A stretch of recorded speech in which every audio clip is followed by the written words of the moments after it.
Hello everyone, बहुत बहुत स्वागत है आप सभी का।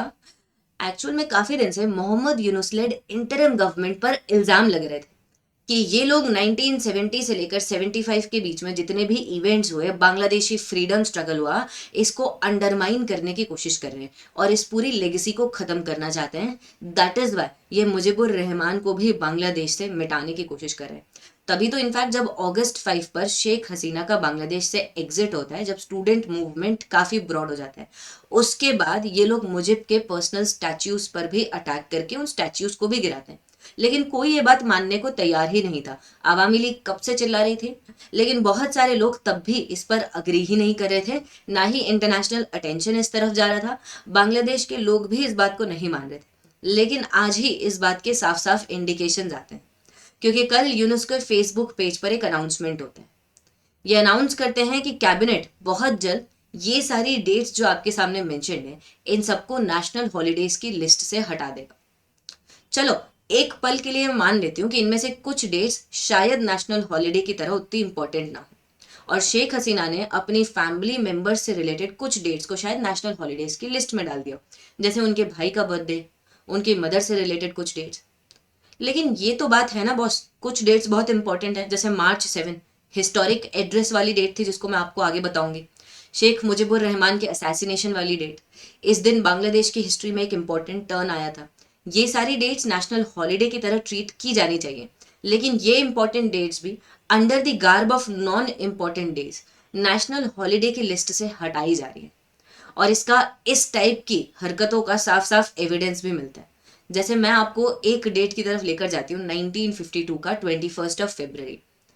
आपको लग रहा होगा बांग्लादेशी जो लैंग्वेज नेशनलिज्म है, ये लेट 1960s अर्ली 1970s से राइज हुआ।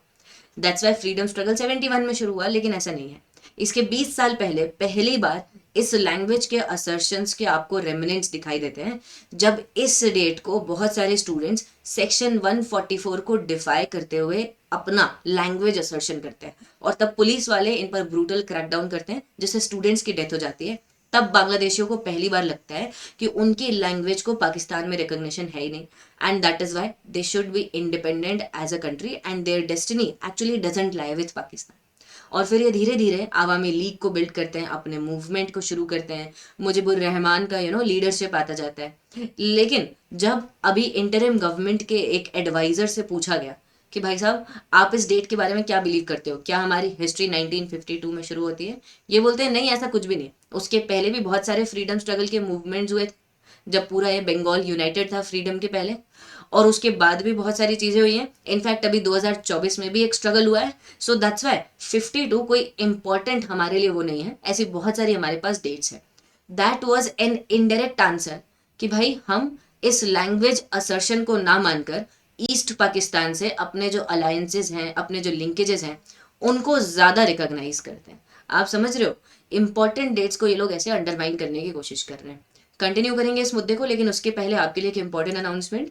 मैं एक वेबिनार लेके आ रही हूँ on 50 most important topics for mains 2025। इसकी डेट 22 अक्टूबर को है, शाम को 5 बजे, तो आप इससे कनेक्ट हो सकते हो। वीडियो के डिस्क्रिप्शन में और चीज़ों को आप यहाँ पर जान सकते हो।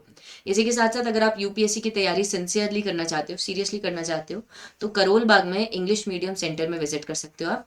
Mukherjee Nagar Hindi medium students visit कर सकते हैं, और इसके साथ साथ दिल्ली के बाहर प्रयागराज में Hindi plus English medium students visit कर सकते हैं। ये सिर्फ फाउंडेशन कोर्स नहीं है, आपको यहाँ पर पूरी इन्फॉर्मेशन मिल जाएगी, सी सेट, ऐसे, current affairs, guidance, mentorship, test series.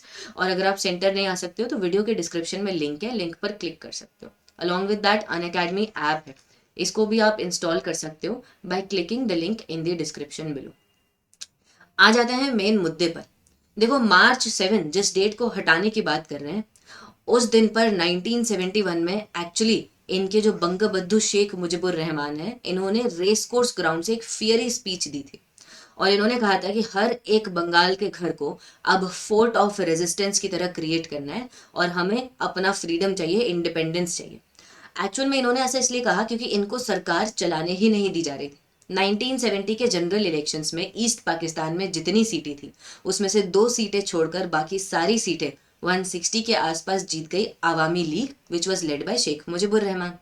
अब इसके कंपैरिजन में वेस्ट पाकिस्तान में ऐसी कोई मेजोरिटी वाली पार्टी थी नहीं, तो वर्चुअली पाकिस्तान नेशनल असेंबली में अवामी लीग को मेजोरिटी मिल गई। लेकिन ये वेस्ट पाकिस्तान वालों को एक्सेप्टेबल ही नहीं था कि कोई ईस्ट पाकिस्तान वाली पार्टी आकर पाकिस्तान पर राज करे, और वो भी वो पार्टी जो बांग्लादेश के बारे में बात कर रही हो, जो बंगाल के लिए, बांग्ला लोगों के लिए एक अलग से देश बनाने की बात कर रही हो, जो खुद लैंग्वेज आइडेंटिटी पर बिल्ड हो रादर देन इस्लामिक आइडेंटिटी, क्योंकि पूरा का पूरा पाकिस्तान तो इस्लामिक आइडेंटिटी पर ही बेस्ड था। एंड दैट इज वाई इस स्पीच के बाद पाकिस्तान के कान और खड़े हो गए। और फिर आप जानते ही हो 25 मार्च 1971 को रात में पाकिस्तान ने ऑपरेशन सर्चलाइट चालू कर दिया, which was a violent crackdown है। इनफैक्ट मुजिबुर रहमान को हाउस अरेस्ट में डाल दिया गया, और बहुत सारे जर्नलिस्ट ने इस बात को एक्सेप्ट किया कि कैसे एक ब्रूटल क्रैकडाउन हो रहा है और कैसे इसके बाद एक वायलेंट मैसेकर आने वाला है और कैसे चीजें और डाउन टर्न में जाएंगे। तो आपको क्या लगता है इस कॉन्टेक्स्ट में was 7 March not a defining date है जो नेशनल हॉलीडेज में आनी चाहिए बांग्लादेश की, और इसको कंटिन्यू रहना चाहिए? इनफैक्ट यूनेस्को तक ने 2016 में इस डेट को एक इम्पॉर्टेंट डेट की तरह रिकॉग्नाइज किया है, लेकिन तब भी आप देखिए इसको नेशनल हॉलीडे की लिस्ट से हटाया जा रहा है। जब मुजिबुर रहमान को अरेस्ट किया जाता है तो Mujibur Rahman declaration of independence देते हैं, और तब उसके बाद बांग्लादेशी लोग अपने इंडिपेंडेंस के लिए directly against the West Pakistan government stand हो जाते हैं। लेकिन क्रैकडाउन तो चल ही रहा था, आपको पता है। फिर ये लोग एक गवर्नमेंट इन एग्जाइल बनाते हैं, of course with the help of Tajuddin Ahmad as prime minister and Mujib himself as president, जिनकी लोकेशन का पता भी नहीं था लोगों को कि वेस्ट पाकिस्तानियों ने मुजिबुर रहमान को रखा कहाँ। इन ताजुद्दीन अहमद का मैं आपको इंपॉर्टेंस बाद में भी समझाऊंगी, लेकिन इसके पहले आपके लिए एक important announcement. This is there little bit about me information. इसी के साथ साथ ये क्यूआर कोड है, इसको आप स्कैन कर सकते हो for connecting to Telegram group, और इसी के साथ साथ ये आपका टेक्स्ट है, इसको लिख सकते हो फॉर टेलीग्राम ग्रुप के लिए, अगर ये क्यूआर कोड आप स्कैन नहीं कर पा रहे हो। और इसके बाद आप देखते हो कि बहुत सारी ऐसी अपराइजिंग्स होती हैं मीनवाइल, फिर मुक्ति बाहिनी बनाई जाती है और फिर ये रेजिस्टेंस चलता है। फिर भारत इसमें धीरे धीरे मुक्ति बाहिनी को सपोर्ट कर रहा था।